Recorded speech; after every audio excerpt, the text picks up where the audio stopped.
Welcome to McPlum, simple solutions served daily. In this video, I will show you how to make delicious chicken egg fried rice. We'll start by gathering all our ingredients, which is key for a smooth cooking process. You'll need about 3 cups of cold, day-old rice, 2 large eggs, and 8 ounces of cooked chicken, diced into small pieces. Don't forget your aromatics like garlic, ginger, and onion, plus essential sauces to bring all the flavors together. This preparation ensures everything is at your fingertips when you begin to cook. Now, let's get cooking. First, heat 1 tablespoon of vegetable oil in your wok or large skillet over medium-high heat. Crack in 2 large eggs and quickly scramble them until they are just set but still soft. Remove these fluffy eggs and set them aside for later. Next, add your diced, cooked chicken to the same hot pan.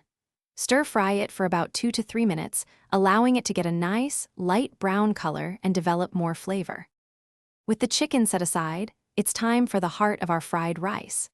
Add another tablespoon of oil to the pan, then quickly sauté your minced garlic, ginger, and chopped onion for about 1 minute until fragrant.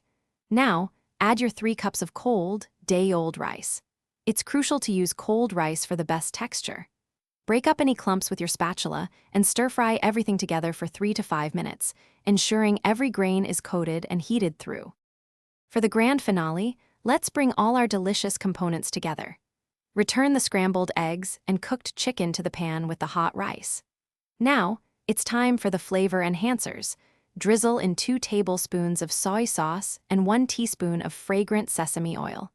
Toss everything together vigorously for about 1 minute, ensuring all ingredients are well combined and heated through. Garnish with fresh chopped green onions and serve your homemade chicken egg fried rice immediately.